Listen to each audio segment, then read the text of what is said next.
ഇടുക്കി കട്ടപ്പന വീട്ടിപ്പടിക്ക് സമീപം ഉരുൾപൊട്ടലുണ്ടായി എന്നുള്ള വാർത്തയാണ് നമ്മൾ നേരത്തെ കൊടുത്ത വാർത്തയിൽ ഒരു സ്ഥിരീകരണം വരികയാണ്. അത് ഉരുൾപൊട്ടൽ ഉണ്ടായി എന്നുള്ള സംശയങ്ങളായിരുന്നു ഉണ്ടായിരുന്നെങ്കിൽ ഇപ്പോൾ അങ്ങനെ പറയുന്നുണ്ട്. അവിടെ ഉരുൾപൊട്ടൽ ഉണ്ടായിരിക്കുന്നു എന്നാണ് പറയുന്നത്.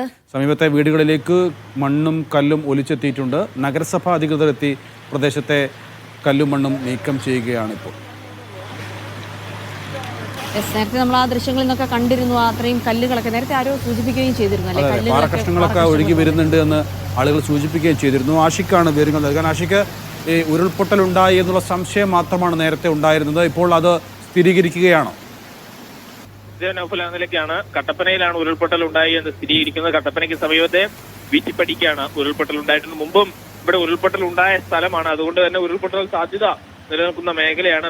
നിരവധി വീടുകളുള്ള പ്രദേശമാണ്. അവിടെ വീടുകൾക്കുള്ളിലേക്ക് മണ്ണ് ഒലിച്ചെത്തുന്ന സാഹചര്യം ഉണ്ടായിട്ട് മണ്ണിലെ വീടിന്റെ കാർപോർട്ടിലേക്ക് അടക്കം വലിയ തോതിൽ മണ്ണ് ഒലിച്ചെത്തുന്ന രീതിയിലേക്ക് കാര്യങ്ങൾ മാറിയിട്ടുണ്ടോ. കല്ലും മണ്ണും അടക്കം ഒലിച്ചു പോയിട്ടുണ്ട് എന്നുള്ളതാണ്.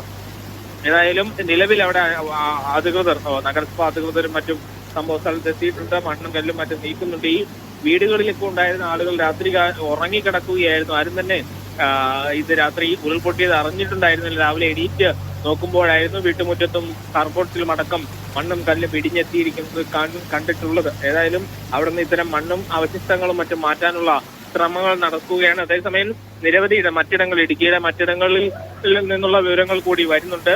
മുണ്ടിയരിമയിൽ നിരവധി വീടുകൾ വെള്ളത്തിനടിയിലായിട്ടുള്ള 2 നില വീടുകളിൽ ഒരു നില പൂർണ്ണമായും വെള്ളത്തിനടിയിലായിട്ടുള്ള സാഹചര്യമാണ് ഉള്ളത്. അതേസമയം